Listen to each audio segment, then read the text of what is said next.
Fala aí, pessoal. Então, vamos iniciar aqui a aula de um resumão de equilíbrio químico. Vou fazer aqui no papel porque não vou conseguir fazer no quadro, mas eu vou tentar aqui mostrar para vocês no papel. Então, a primeira definição que a gente tem que saber é a diferença entre uma reação irreversível e reversível.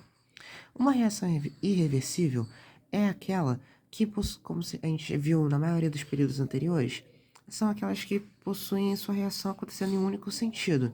Ou seja, a gente tem o reagente dando os produtos. Ou seja, a setinha está em um único sentido. Sendo assim, é uma reação que não vai ter um duplo sentido como a gente tem na reação irreversível. Por quê? Na reação reversível, o que a gente tem? A gente vai ter um reagente que pode dar um produto, mas que esse produto vai se reagir e vai retornar a ser reagente novamente. Então, nesse caso, nós temos uma reação que a gente chama de reversível, porque ela pode acontecer em ambos os sentidos. Dei um exemplo aqui para associar essa questão a vocês. No exemplo de reação irreversível, eu coloquei o CH4 com o O2 gerando gás carbônico e água. Nessa reação, se você observar, essa setinha está em apenas um único sentido, ou seja, os reagentes dando os produtos. Sendo assim, a gente fala que é uma reação irreversível, pois ela não ocorre no seu sentido contrário. E como é uma reação irreversível, a gente pode dizer que ela é o quê? Ela tem, no início, 100% dos reagentes e no final a gente não tem nada dos produtos. Agora, no final da reação, se ela é irreversível, a gente pode dizer que no final a gente não vai ter nada dos reagentes e 100% dos produtos, porque todos os reagentes vão ser consumidos para produzir os produtos, ok? Agora, se a reação é reversível, como eu coloquei aqui, o exemplo do carbonato de cálcio decomposto em cal virgem e CO2, nós temos no início, assim como na primeira questão, 100% dos reagentes e nada dos produtos. Agora, no final, a gente não tem como descobrir quanto que vai ter de reagente, quanto que vai ter de produtos. Por quê? Porque numa reação reversível, como vai ter essa questão de reagente gerar os produtos e os produtos depois serem capazes de reagir para formar novamente os reagentes, a gente vai ter uma situação que é o foco da nossa aula, que a gente chama de equilíbrio. Ou seja, vai chegar uma hora que essas quantidades vão coexistirem. Ou seja, vai ter tanto reagente quanto produto nessa reação. Então, a gente não tem como descobrir exatamente com precisão quanto vai ser no final. Porque, na verdade, essa reação nunca vai chegar ao final. Deu para entender? Porque se vai chegar em equilíbrio, vai ficar uma hora tem mais reagente, outra hora tem mais produtos. Até atingir o equilíbrio, onde as concentrações vão ficar inalteradas, mas mesmo assim a gente não tem como definir com exatidão qual a quantidade de cada um, ok? A depender dos dados da questão. E uma observação sobre essa reação reversível é que o rendimento nunca vai ser 100%. Como eu coloquei aí, porque o rendimento de uma reação está a ver com a quantidade de produtos formados. Se a reação é reversível, uma hora vai ficar variando essa quantidade de reagentes e produtos. Então, o rendimento nunca vai ser 100%, porque você nunca vai ter somente produtos nessa reação. Deu para entender? Então, vale esse destaque que agora uma reação, se a gente falar de uma reação irreversível, aí sim o rendimento pode até ser 100%, mas como a gente viu lá nas questões de estequiometria. Mas isso aí não vai ser o nosso foco para nossa questão de equilíbrio. Então, se eu pego uma reação, eu fazer que nem o professor fez em sala, uma reação genérica de equilíbrio, vamos dizer assim, que tem reagentes A e B com seus respectivos coeficientes, gerando os produtos C e D. Eu posso afirmar, de acordo com a propriedade das reações, todas as reações ocorrem com uma certa velocidade. Como eu apresentei em cima, V1 e embaixo V2. Se eu digo V1 e V2, o que significa cada um deles? O V1 como ele está no sentido da esquerda para a direita, ele está representando a velocidade no sentido que a gente chama de direto. Pois como a gente viu aqui em cima, eu vou colocar aqui, quando a gente está olhando da esquerda para a direita, a gente está chamando a reação no sentido direto, porque é os reagentes transformando em produtos. Agora, se eu pego o sentido contrário, eu estou falando, os produtos estão gerando os reagentes, então a gente está chamando a reação no sentido inverso, porque já está acontecendo no sentido contrário ao original. A gente nomeia esses dois sentidos para a gente poder se adaptar com alguns conceitos que a gente vai ver durante a aula. Então, quando eu chamo de V1 aqui, essa velocidade 1, essa V1 é a velocidade da reação no sentido direto, ou seja, com A reagindo com B, formando C e D. Agora, se eu pego o V2, eu estou falando no sentido oposto. Eu estou falando que C e D estão reagindo, formando A e B. Então, o V2 está no seu sentido inverso. É a velocidade da reação no sentido inverso. Diante disso, a gente tem como calcular essas velocidades, como o professor falou, pela lei da ação das massas. Que vai ser o quê?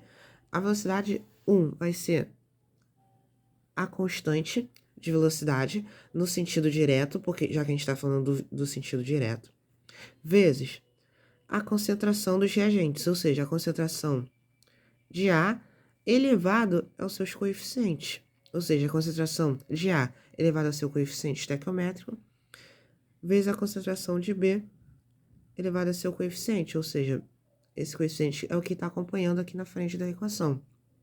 Agora, o K2, o V2 vai ser justamente K2, que é a constante de velocidade no sentido inverso, vezes a concentração dos reagentes. Quem seriam os reagentes nesse caso? Nesse caso, como está se falando da direita para a esquerda, os coeficientes seriam C e D, os reagentes seriam C e D. Então, seria a concentração de C elevado a Czinho, que é o coeficiente, vezes a concentração de Z elevado a Dzinho. Diante disso, ou seja, a velocidade de uma reação vai ser sempre a constante vezes a concentração dos reagentes. Ou seja, a constante de velocidade vezes a concentração dos reagentes. Vale destacar que essa concentração dos reagentes vai ser sempre a concentração em mol por litro, ou seja, a molaridade da reação.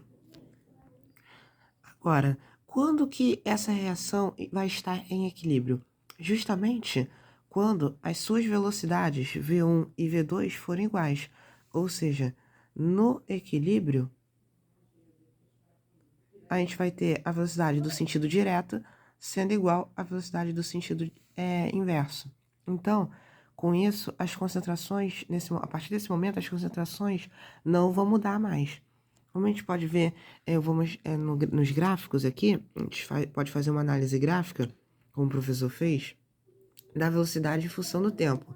Por exemplo, se eu pego a velocidade no início, a velocidade da reação 1 do sentido direto vai estar maior. Então, vai começar aqui em cima. E ela, aos poucos, conforme a reação vai se processando, ela vai diminuindo até que ela não muda mais. Vai continuar constante. Não ficou tão perfeito assim o gráfico, mas vamos dizer que ficou constante. Agora, a reação inversa, no início, a gente não vai estar ocorrendo, porque primeiro ela vai partir daqui. Depois, que quando começar a ser formada os produtos, que ela vai começar a ter uma velocidade. Então, no início, ela vai partir do zero e vai aos poucos subindo. Até que chega um momento que vai coexistir com a mesma velocidade do sentido 1. Ou seja, vai ter as velocidades aqui, V1 vai ser igual a V2. Então, a partir desse momento aqui, vai ser o tempo do equilíbrio, que vai ser o momento em que as duas velocidades vão coexistirem. Ou seja, vai ser a mesma. E a partir desse momento, a gente também pode fazer análise da concentração. Como eu disse, a concentração, a partir do momento de equilíbrio, não vai mudar mais. Então, quando a gente pegar, por exemplo, agora a gente analisar a concentração em função do tempo, primeiramente, a concentração dos reagentes são maiores, ou seja, do sentido 1 são maiores. Então, ela vai vir e aos poucos ela vai decaindo. até que chega um momento que não se altera mais. A mesma coisa a gente pode fazer para os produtos, ou seja, ela vai começar, só que ela vai começar no zero, porque ainda não tem nenhum produto formado, e aos poucos ela vai subindo, até que chega um momento que permanece a mesma sem alterar. E nesse momento aqui, vamos dizer assim, mais ou menos aqui, é o momento do equilíbrio. Por quê? Porque a concentração de um tende a um valor constante, assim como a concentração do B também tendeu a um valor constante. Ou seja, a característica do equilíbrio é justamente essa, a partir do momento de equilíbrio, a velocidade do sentido direto ser igual à velocidade do sentido inverso e, consequentemente, as concentrações dos reagentes e dos produtos também permanecerem constantes, ou seja, não alterarem mais. A gente também pode fazer, como o professor fez, uma análise também nesse gráfico do rendimento da reação. Por quê? Como eu falei, o rendimento é justamente a quantidade o quanto de produtos é formado a partir daquela determinada reação. Se a gente falar dessa reação aqui, a gente pode dizer que o rendimento dela é menor que 50%. Por quê? Por estimativa, se a gente observar, os reagentes com essa linha azul, ainda após o equilíbrio, ainda tem mais do que os produtos. Ou seja, a concentração dos reagentes ainda é maior do que os produtos. Então, a gente pode dizer que o rendimento dela não foi tão bom, porque não vai ter muitos produtos ao final após a reação do equilíbrio ocorrer. Agora, se eu pego uma reação desse tipo aqui, onde os reagentes partem aqui, agora no equilíbrio aqui, agora já os produtos começam no zero, e a partir do equilíbrio fica maior do que a dos reagentes. Se eu tenho a concentração dos produtos sendo maior do que a concentração dos reagentes, a gente pode ter certeza que o rendimento foi maior do que o rendimento, maior que 50%, maior do que aquele anterior. Por quê? Porque tem mais produtos formados do que antes na primeira caso. Ou seja, repetindo, o rendimento, como a gente viu em estequiometria, é sempre a quantidade de produtos formadas. Se tem mais produtos, então o rendimento vai ser maior. Se, como aqui na primeira caso, tem mais reagentes, então o rendimento não vai ser tão bom dessa reação. Por isso, no segundo caso, o rendimento vai ser maior. Eu digo aqui um rendimento maior que 50%, mas esse valor aqui pode ser qualquer um. Pode ser qualquer valor. Só estou querendo dizer que o rendimento dessa reação, vamos dizer que essa aqui é a reação 2, e essa aqui é a reação 1.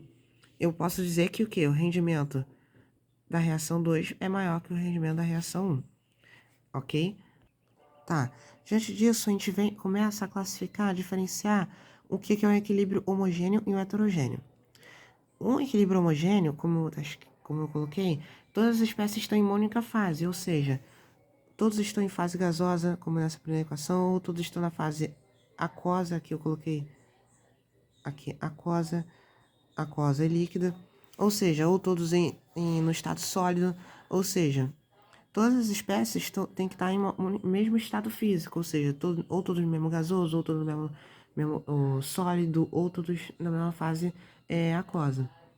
Agora, para ser um equilíbrio heterogêneo, as espécies precisam estar em fases diferentes, como por exemplo, na primeira exemplo, a gente tem o óxido de ferro sólido e o monóxido de carbono gasoso, ou seja, a gente tem duas fases ali existentes nesse equilíbrio, então a gente pode dizer que é um equilíbrio heterogêneo.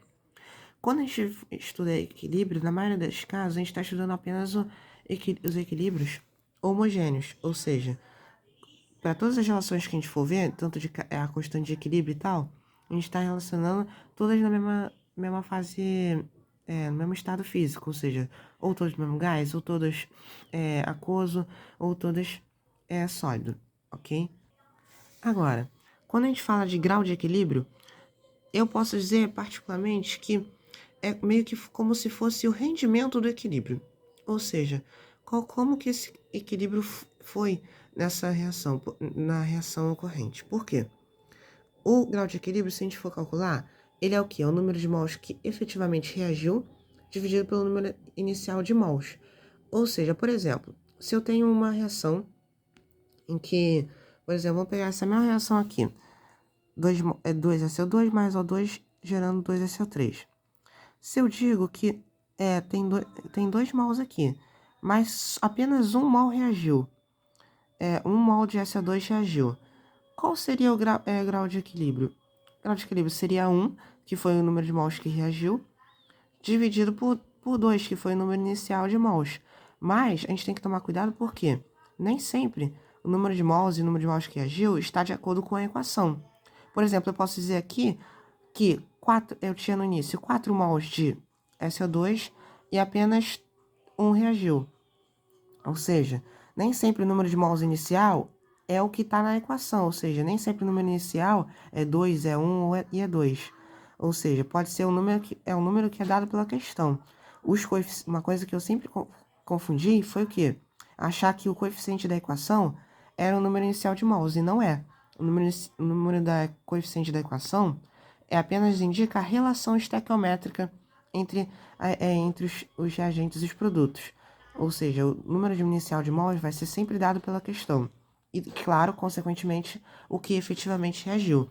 Então, se eu pego naquela equação, por exemplo, se eu digo que inicialmente eu tinha 4 mols e apenas 2 reagiram, eu posso dizer que o grau de equilíbrio vai ser 2. Na verdade, eu fiz o contrário. Na verdade, se eu digo que eu tinha 4 mols, o 4 mols vem aqui embaixo, e apenas 2 reagiram, a gente tem o quê? 2 para 4, que vai dar 0,5. Agora, esse grau de equilíbrio a gente pode botar ele em porcentagem. Basta o quê? A gente multiplicar esse valor por 100. Ou seja, se eu multiplicar isso por 100, eu vou ter o valor 50%. Ou seja, o grau de equilíbrio vai ser de 50%.